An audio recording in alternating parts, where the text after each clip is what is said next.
नमस्कार, मी मधुराज रेसिपी मराठीमध्ये तुम्हा सगळ्यांचं खूप खूप खूप मनापासून स्वागत। आधीच्या एपिसोडमध्ये आपण दाल बाटी कशी बनवायची ते बघितलं। आज आपण चुरमा कसा बनवायचा ते बघूयात। नवीन रेसिपीच्या अपडेटसाठी मधुराज रेसिपी चॅनल सबस्क्राइब करा आणि त्याचबरोबर बेल आयकॉन क्लिक करायला विसरू नका। तर सगळ्यात आधी ही बाटी घ्यायची आणि ही अशी फोडून मिक्सरच्या भांड्यामध्ये काढून घ्यायची।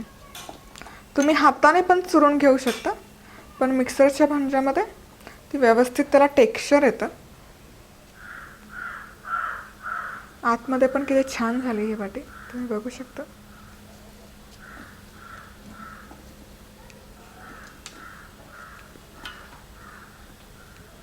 आणि आता ही जस्ट याची पूड करून घ्यायची किंवा पावडर करून घ्यायची।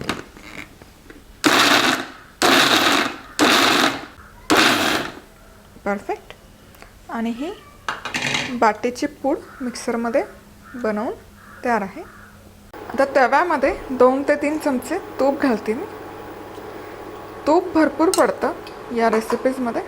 आता हा चुरमा घालायचा आणि हे चांगलं भाजून घ्यायचं आपल्याला मिश्रण।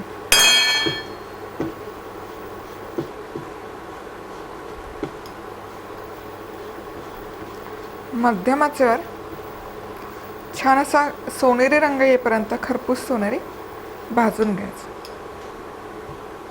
आता हा चुरमा मस्तपैकी मी भाजून घेतलाय मध्यम आचेवर जवळजवळ 7 ते 8 मिनिट। आता गॅस बंद करायचा। यामध्ये थोडीशी वेलची पूड घालते। हवा असेल, आवडत असेल सुकामेवाची पूड पण यामध्ये तुम्ही घालू शकता। आता हे मिसळून घ्यायचं आणि थोडंसं थंड करून घेऊयात।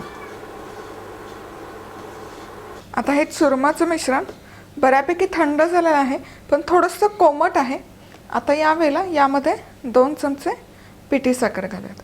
पिठी साखर ऐवजी तुम्ही किसलेला गुळही घालू शकता। पिठी साखर घातली पाहिजे असं काही नाही। हे मिसळून घ्यायचं व्यवस्थित।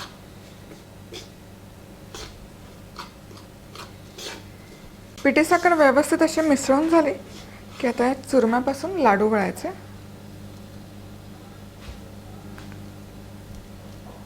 थोडंसं मिश्रण गरम हवं म्हणजे लाडू व्यवस्थित वळले जातात। तुम्हाला असं वाटलं की मिश्रण खूप ड्राय झालंय आणि लाडू बनत नाहीये तर थोडंसं अगदी थेंबर दूध तुम्ही यामध्ये घालू शकता। परफेक्ट।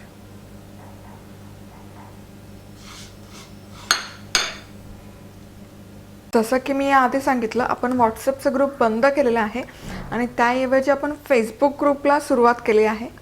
तर तुम्ही जरूर फेसबुक ग्रुपचे हे मेंबर्स व्हा। तुमचे छान छान जे काही रेसिपीज असतील, पारंपरिक पदार्थ असतील किंवा या रेसिपीज तुम्ही घरी ट्राय केलेल्या असतील तर त्या तुम्ही फेसबुक ग्रुपवर येऊन शेअर करू शकता।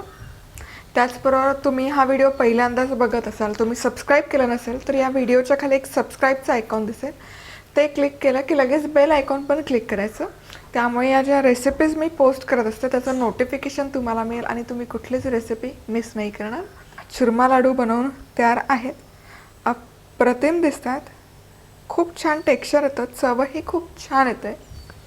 तर आज वेळात वेळ काढून तुम्ही ही रेसिपी पाहिल्याबद्दल तुम्हा सगळ्यांचे खूप खूप खूप मनापासून धन्यवाद। पुन्हा भेटूयात अशाच एका छानशा रेसिपी बरोबर। तोपर्यंत मस्त रहा, खुश रहा, आनंदी रहा आणि सगळ्यात महत्त्वाचं खात रहा।